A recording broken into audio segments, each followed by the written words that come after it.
wrote this book with the idea that you would use the book and then go to YouTube for video exercises to go along with exercises in the book. So if we were working on exercise 11, you'd go to YouTube and pull up exercise 11. Sound slice is what I needed back in 2009 when I put this book together, because now you can see the video and it will sync up with the music, so it's great. The basic excuse me, idea behind this book is to take music theory based on the G major scale, and we're going to go into scales that come off each note of this scale, which are called the modes, chords that will fit within that scale, and basically just learning the fundamentals of navigating your fretboard kind of through pretty much the whole length to give you kind of a basic foundation in understanding music theory as it applies to the major scale and what are called the modes. So starting with this book, the other thing I need to explain, so you can order a hard copy of this book. Included free in the course, you'll get all 44 exercises done as sound slice files with videos, and I will email you for free a PDF version of this book. If you also want a hard copy of the book, you can order this one I'm holding here. Well, not this particular one, I'll send you a new one. That comes with a cardboard backing, plastic cover. It's $15 plus shipping. So, and I designed this with a spiral bound here, so it's nice for setting on a music stand. It's designed to stay open easily without you having to bend the spine, etc.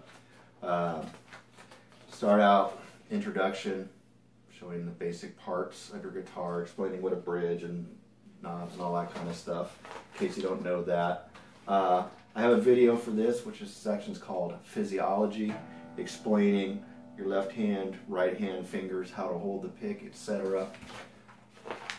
Get into just a basic primer on notation and how to count quarter notes, half notes, eighth notes, that kind of stuff.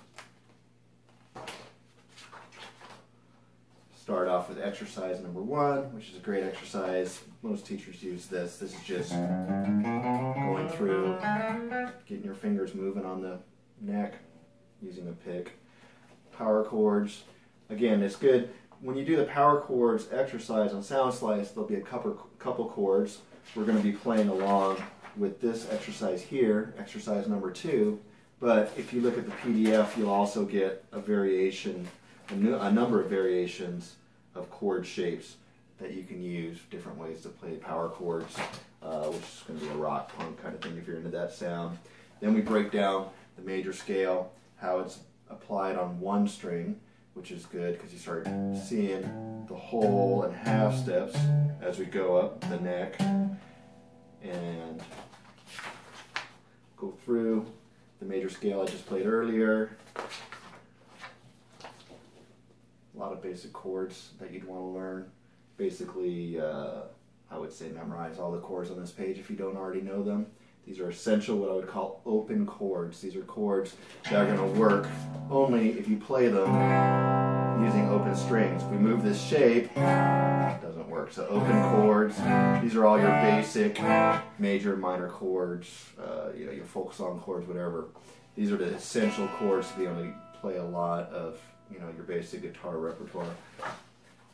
Putting it all together, we take Twinkle Twinkle Little Star, learn how to play the melody on the guitar, and then add a chord accompaniment to that. Then we get into bar chords, which I also call movable chords.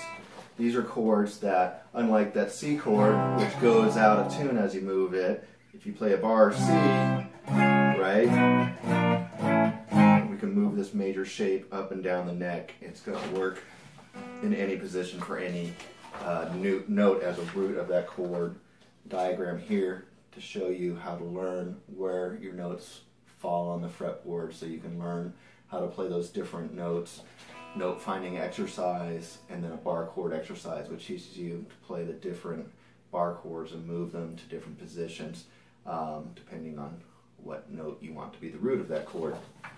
Here we have the minor scale. If you think of classical music, you always have pieces written in either major or minor. We're going to learn some other modes of the scale as well, but start off with the major scale, then we get to the minor scale, which is going to be your next most important scale to learn. That's your minor scale.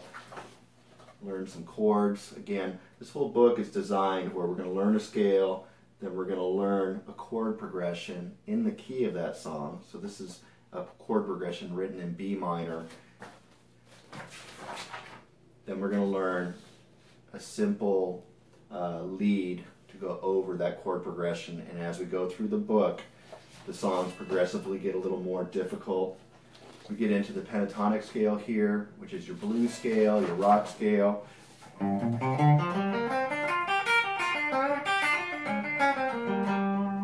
Right, so that's also obviously essential if you're going to be playing rock or blues. You're going to want to learn that pentatonic scale.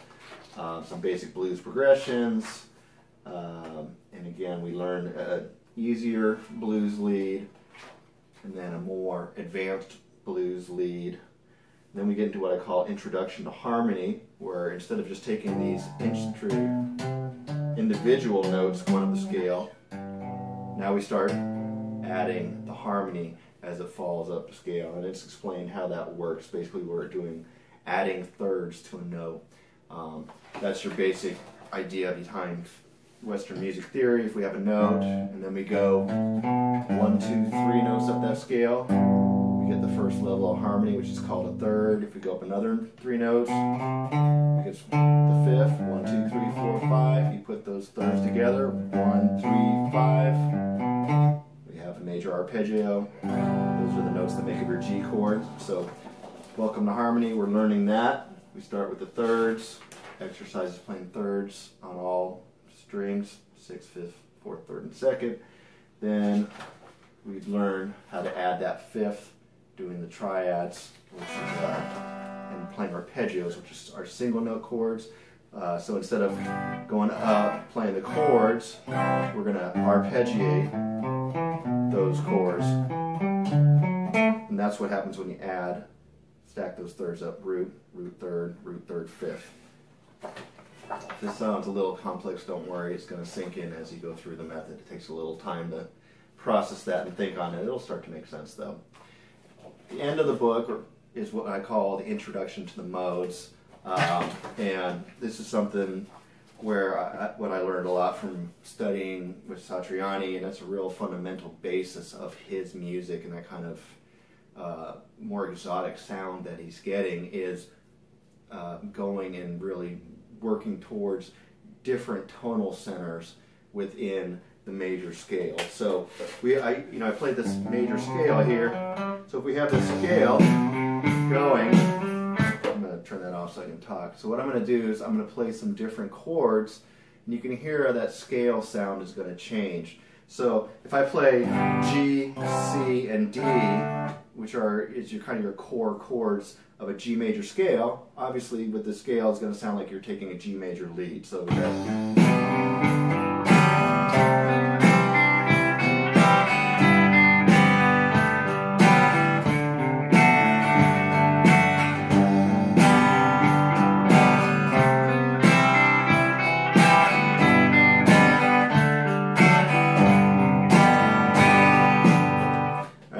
now, if all of a sudden I go to a different set of chords within the G major scale, instead of starting on the first note, the 1, I go to the 2 chord, A minor, and make that the tonal focus. This G major scale to your ear is going to start sounding what's called a Dorian scale. And so this would be essentially the same key, G major, but we're going to do it with a tonal center of A, which is going to make it sound like an A Dorian sound, and you can hear the difference here. Same scale playing, but now I'm going to play A minor chord.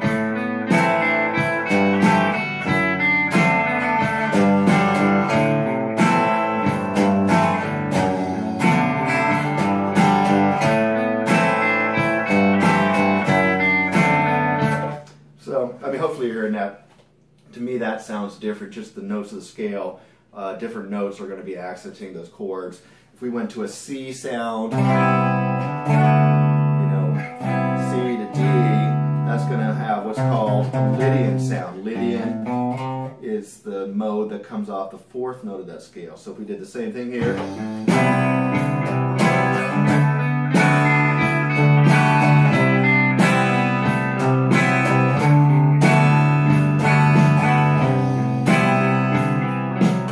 that again is going to sound different to your ear because the scale is now relating to these chords. Okay, so but we're not always going to play just this G major scale here. We want to be able to go over the whole neck, and that's really what Introduction to Modes shows you, is how to go up that scale and play off different roots. So if we go from G and we go to the next note of the scale, that's going to be your Dorian scale, and you can see we have a different fingering here. If you went to the note of the next note of the scale, that's going to be B Phrygian. A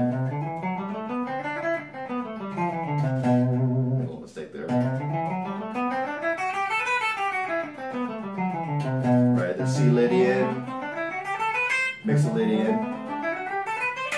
Okay, and that's what we're going to show you here, is these scales going up off each note of your major scale, 7 modes. And just like with the rest of the book, as you learn the scale, then we're going to learn a chord progression in that tonal sound. So here we have the B Phrygian scale. Then we would have a vamp or a progression in B Phrygian, and then a lead in B Phrygian. And we're going to have one for C Lydian, for D Mixolydian. We already had one for E minor, which is your 6th mode, and then at the end we have F sharp Locrian, which is your kind of your darkest, most out there sounding mode, and correspondingly that's the hardest, fastest lead in the book. And then once you get that done, we've gone through, and I have at the end here what I call the big picture. This is a lot of fun. I think this is great when you learn how to understand this. This is showing you your 7 notes of your major scale. The big Roman numerals are showing your majors. The small numerals show your minor. Your 7th note of your scale is a diminished, and then it'll show you the notes in each scale. So if we're in C major, which is also known as Ionian, we're going to have C, D, E, F, G, A, B, the relative modes for each key, and the chords that would apply. So this would be C major, D minor, E minor, etc. And then it goes through all 12 keys. So if we are in the key of B major, we're going to have C sharp Dorian, D sharp Phrygian, which would be a D sharp minor chord, etc. This is the core of the Axesense method. This is book 1, Fundamentals. As we move through book 2 and book 3, and I add new modules to Sound Slice, we're going to take these essential ideas, stacking thirds, learning modes, but we're going to keep expanding on them. And so instead of just having our thirds and our triads, right, we move into 7ths, right, etc., 9ths, etc. We'll just keep expanding on that theory and just taking it to more exotic places, more variations, more technical applications. This is the heart of the method, and I honestly believe that anybody who hasn't really already studied this theory, you're going to get a lot out of this book. So I hope you enjoy it. Thank you.